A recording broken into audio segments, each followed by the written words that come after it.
प्रमादयन्ति प्रवातेजा इरिणे वर्वृतानाः सोमस्येव मौजवतस्य भक्षो बिभीदको जागृभिर्मह्यमच्छान् न मामिमेथ न जिहीळ एषा शिवा सखिभ्य उत मह्यमासीत् अक्षस्याहम् एकपरस्य हेतोरनुव्रतामपजायामरोधम् द्वेष्टि श्वश्रूरपजायारुणद्धि न नाथितो विन्दते मर्डितारम् अश्वस्येव जरतो वस्न्यस्य नाहं विन्दामि कितवस्य भोगम् अन्ये जायां परिमृशन्त्यस्य यस्यागृधद्वेदने वाज्यक्षः पिता माता भ्रातर येन माहुर्न जानीमो नयता बद्धमेतम् यदा दीध्येन दविषाण्येभिः परायद्भ्यो अवहीये सखिभ्यः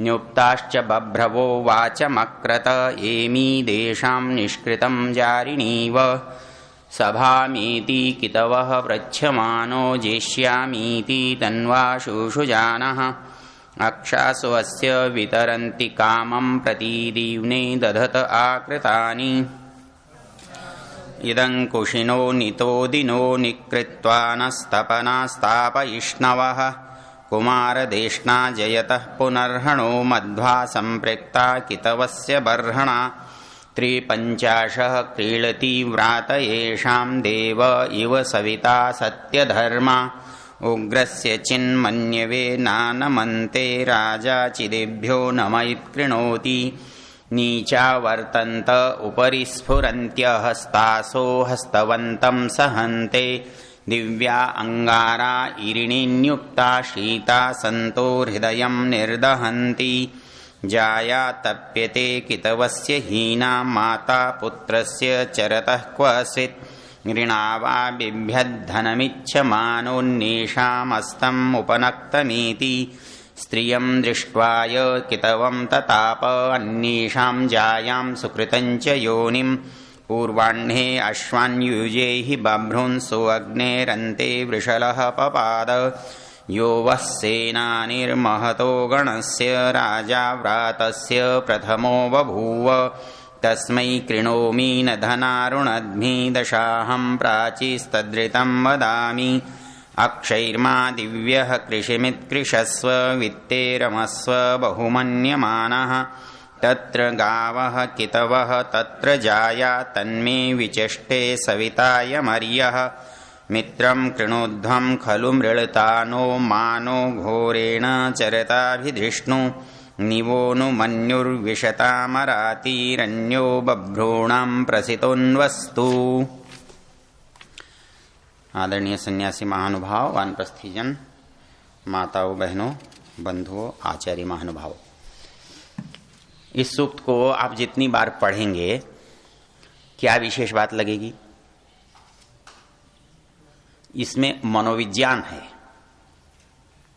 मतलब एक व्यक्ति अच्छाई की ओर या बुराई की ओर बढ़ता है तो उसकी परिस्थिति, उसकी व्यक्तिगत क्या बनती है, उसकी पारिवारिक क्या बनती है, उसकी सामाजिक भी क्या बनती है।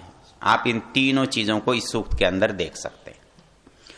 मूल रूप से कभी कभी हमको ये लगता है ना कि ये चीजें क्या बार बार सुननी है, तो मुझे साधक जी की एक बात बहुत अच्छी लगती है। इन्होंने गोरखपुर में वो बात कही थी, मुझे याद रही, आज आप पधारे हैं।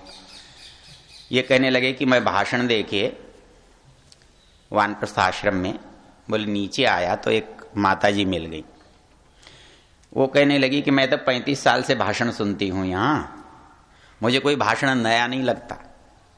और सच में भी एक जो भाषण आप सुनोगे 2 बार, 4 बार, 6 बार, 10 बार, उसके बाद कोई भी व्यक्ति बोलेगा तो मौलिक चीजें तो वही की वही होंगी। उनकी प्रस्तुति, उनकी पुष्टि, उनके लिए युक्ति, तर्क अलग हो सकते हैं, थोड़े बहुत अंतर हो सकते हैं।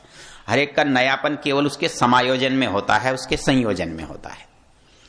तो बोले फिर भी मुझे आपका भाषण अच्छा लगा। तो साधक जी ने जो बात कही वो ये कही कि देखो बहन जी, भाषण तो वही हैं और वही रहेंगे, क्योंकि व्यक्ति वही है। अंतर क्या आएगा कि आप एक भाषण को एक बार सुनकर छोड़ देंगे तो भूल जाएंगे, लेकिन यदि एक प्रसंग को आप कई बार सुनेंगे तो क्या होगा, उसका संस्कार जो है वो दृढ़ होगा। जैसे आप पत्थर पर लकीर खींचते जाइए खींचते जाइए खींचते जाइए तो किसी दिन वो गहरी रेखा बन जाएगी।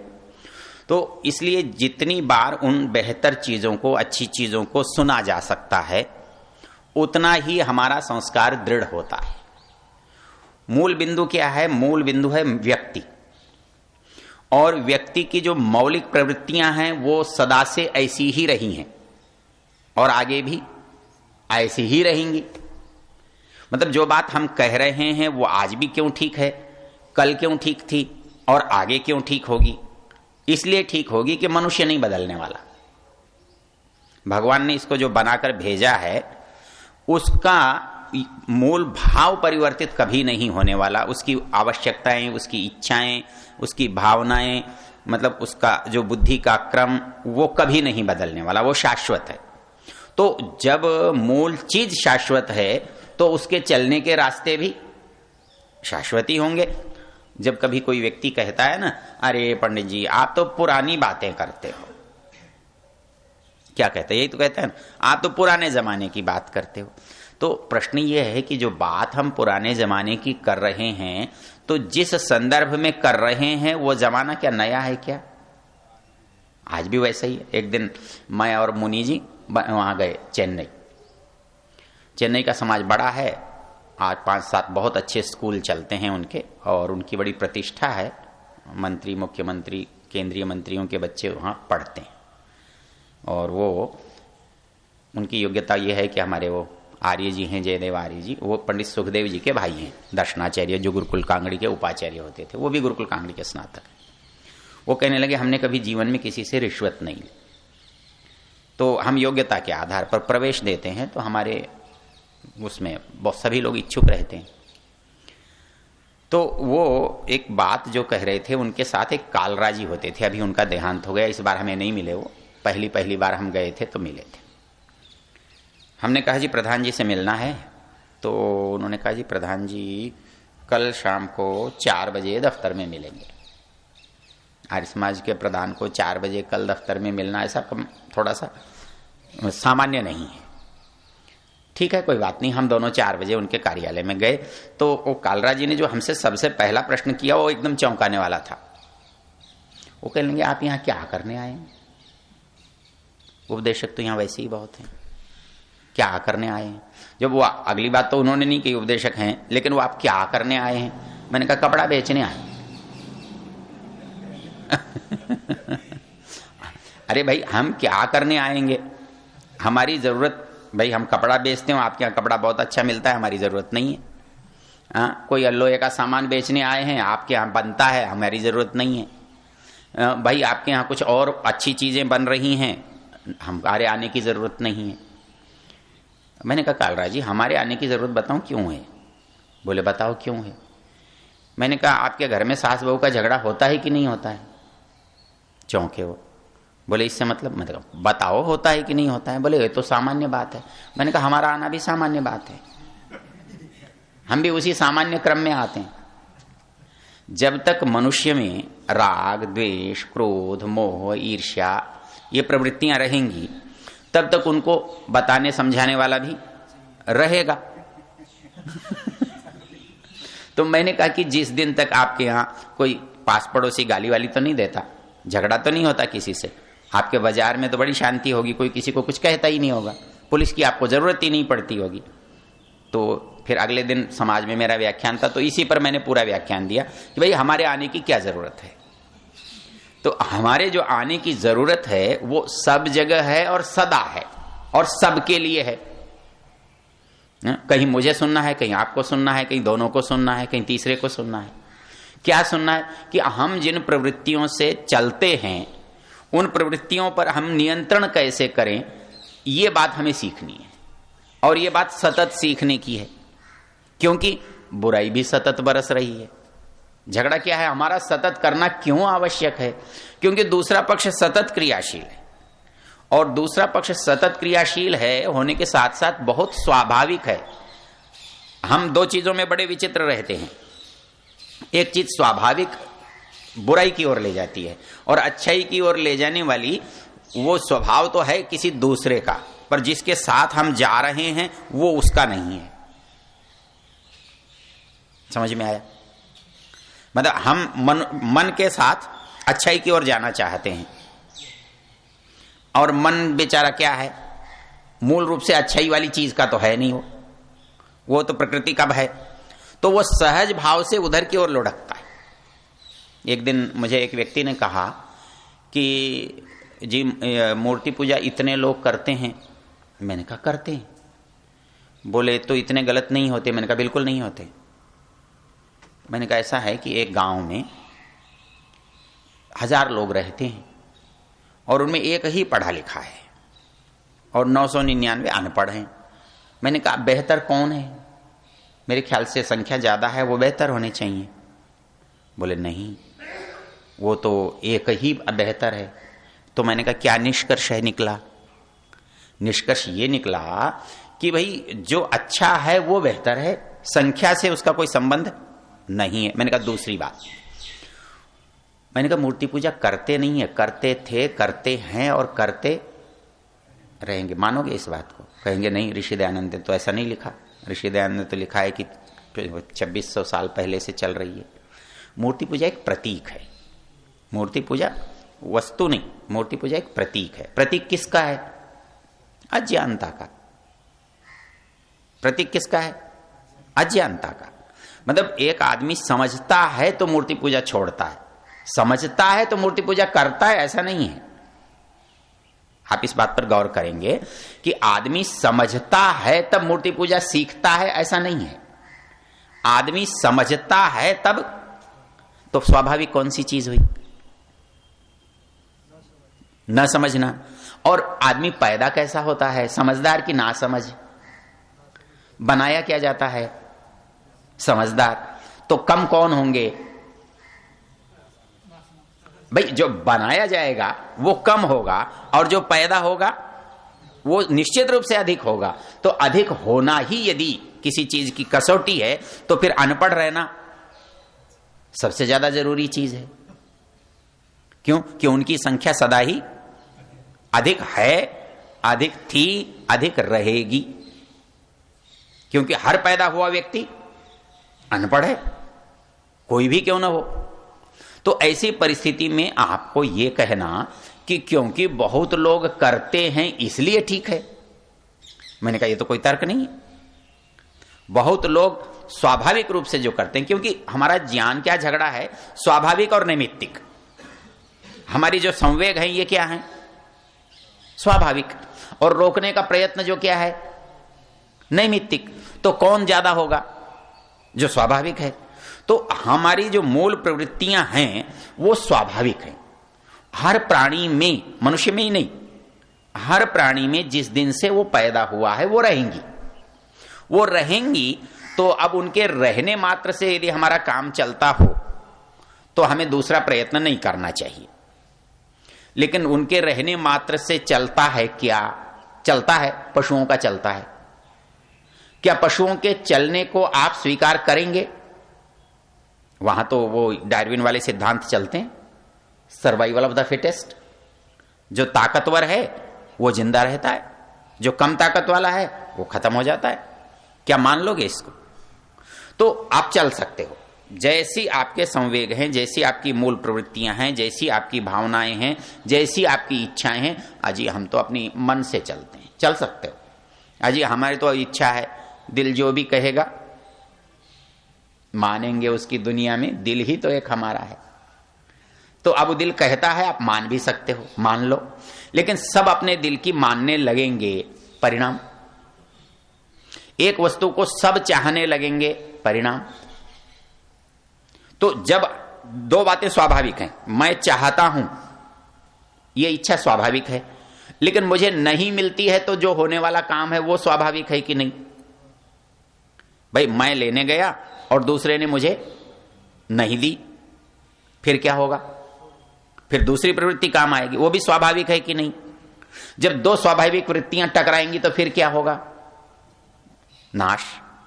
तो आप स्वाभाविकता में चल सकते हो, कोई आपत्ति नहीं है, आप खूब चल के देखो, आपकी मर्जी आए वैसा करके देखो, लेकिन मर्जी आए वैसा सब कर सकते हैं क्या? और सबकी मर्जी पूरी हो सकती है क्या? मतलब न्याय की जरूरत पड़ती कहां है? न्याय की जरूरत यदि सहज सब चले तो कोई न्याय की जरूरत नहीं है। न्याय की जरूरत तब पड़ती है कि घर में आपके बच्चे 4 हैं और आपके पास वस्तु 1 या 2 हैं, फिर आप क्या करोगे? फिर तो जो ताकतवर हो छीन ले, और दूसरा जिस दिन ताकत हो उसका प्रतीक्षा कर ले। लेकिन हम ऐसा नहीं करते। हम या तो देखते हैं आवश्यकता किसकी अधिक है, हम उसको प्राथमिकता देते हैं, या हम देखते हैं कि हम इसको समान वितरण कर दें। न्याय 2 ही तरह का है भाई, जो पात्र है हम उसको दे दें और उसको कह दें भाई तुझे अभी जरूरत नहीं है, इसको जरूरत है, इसको दे देते हैं, ये भी न्याय है। और कोई आपत्ति नहीं है तो बराबर बराबर सबको दे दें, ये भी न्याय है। और ये न्याय कोई पशु कर सकता है क्या? मूल बिंदु इतना सा है, सामान्य बात इतनी सी।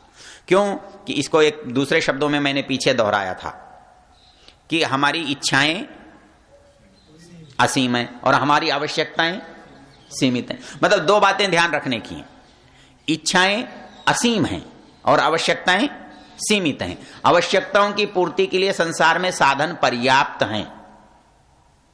भगवान ने संसार में आवश्यकताओं की पूर्ति के अनुसार साधनों में कोई कमी नहीं की है। मतलब इतना अनाज हो सकता है, इतना फल हो सकता है, इतना जलवायु अच्छा हो सकता है कि जितने संसार में प्राणी हो वो सुखपूर्वक जीवन व्यतीत कर सकते हैं। आवश्यकता की कमी संसार में नहीं है। कमी है तो वो एक और कारण से, वो वितरण की कमी है, वो व्यवस्था की कमी है, वो परिश्रम से प्राप्ति की कमी है। वो कमी परमेश्वर की कमी नहीं है, वो हमारी कमी है। लेकिन इच्छा पूरी हो सकती है क्या? इच्छा तो एक ही आदमी की पूरी नहीं। भगवान है बड़ा जोरदार, उसने हमारी इच्छाएं तो असीम बना दी और वस्तुएं सीमित बना दी। अब कहता है लड़ते रहो बैठ करके, अब बैठ करके लड़ते रहो। कहता नहीं नहीं, लड़ने की जरूरत नहीं है, अकल मैंने तुमको देकर भेजा है। इस सब के बीच में से रास्ता निकाल सकते हो, और वो रास्ता निकाल सकना, मतलब यही तो विवेक है। और विवेक क्या है? हमको कोई भी चीज अच्छी लगती है तो हम क्या करते हैं, उसे प्राप्त करना चाहते हैं, और सब प्राप्त करना चाहते हैं तो फिर हम संघर्ष करने के स्थान पर, लड़ने के स्थान पर, नष्ट होने के स्थान पर यह उपाय करते हैं कि सब कैसे जीवित रहें, सब कैसे सुखी रहें, सब कैसे अभाव से पीड़ित न हो। तो ये जो उपाय है, ये उपाय पूरा का पूरा आपको इस सूक्त में मिले।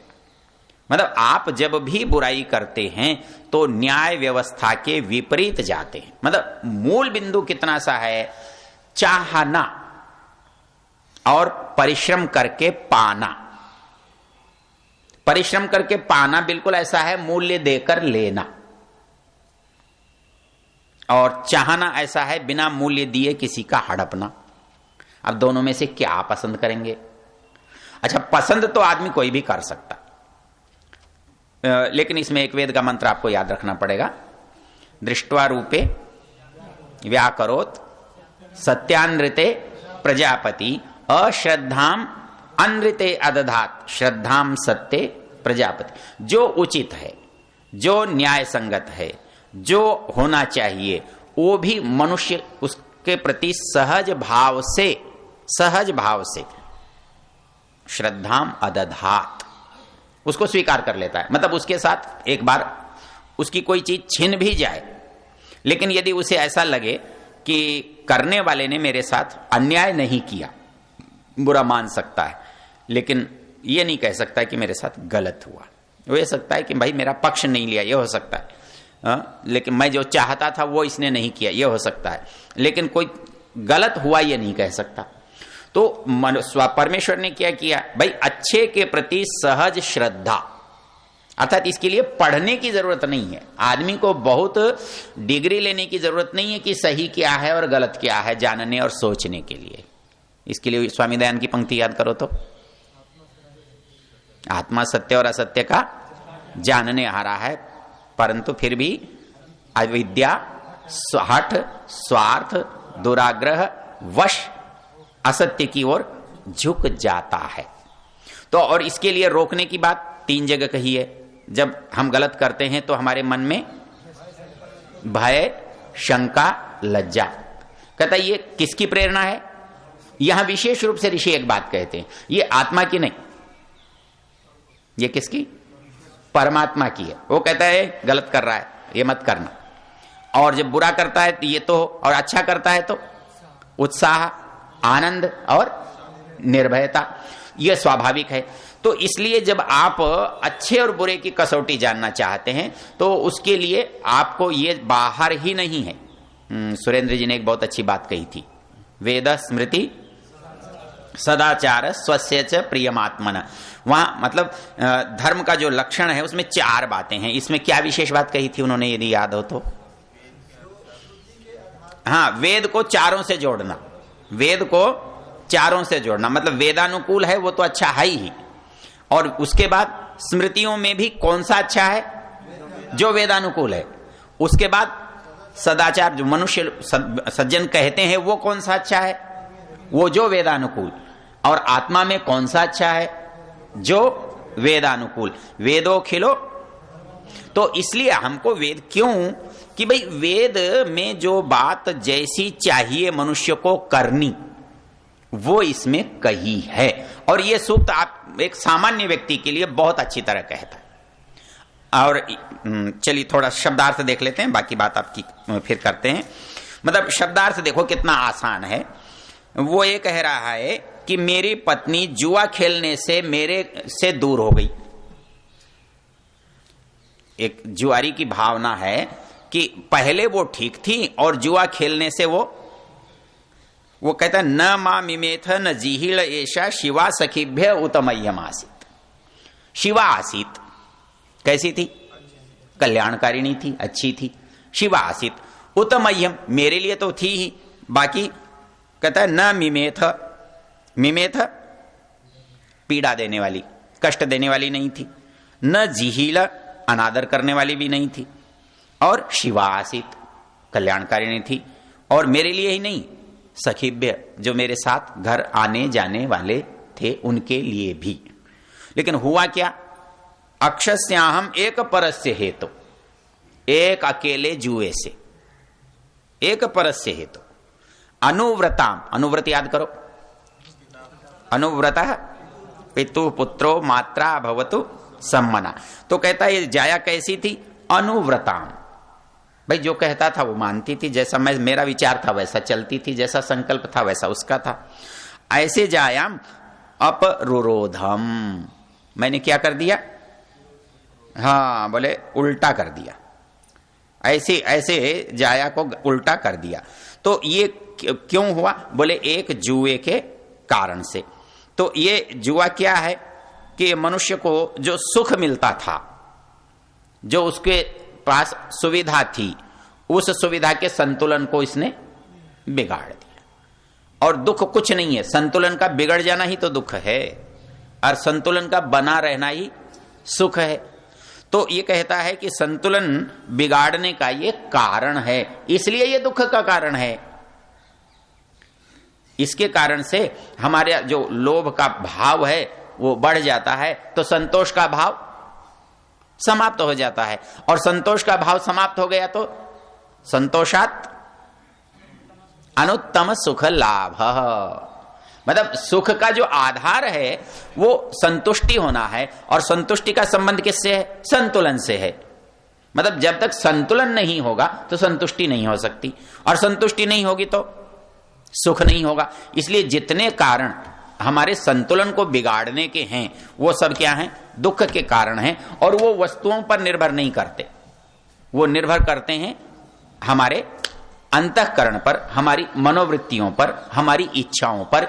इसलिए हम बाहर कितना भी पढ़ लें, कितने भी विद्वान बन जाएं, कितने भी वैज्ञानिक बन जाएं, लेकिन यदि हमें अपना संतुलन करना नहीं आए, हम अपनी इच्छाओं को नियंत्रित करना नहीं आए, हमने अपनी इच्छाओं को अच्छी ओर बढ़ाने की प्रवृत्ति का हमको जानकारी न हो, तो हम अपने आप को सुखी और संतुष्ट कभी नहीं कर सकते। तो ये मोटा सा भाव था। समय हो गया, अगली चर्चा कल करेंगे। शांति पाठ। ओम देव शांतिरंतरिक्षं शांति पृथिवी शांतिराप शांतिरोषधयः शांति वनस्पतयः शांतिर्विश्वे देवा शांतिर्ब्रह्म शांति सर्वं शांति शांतिरेव शांति सामा शांतिरेधि। ओम शांति शांति शांति। ओम जो बोले सो भय। महर्षि दयानंद सरस्वती जी की, भारत माता की।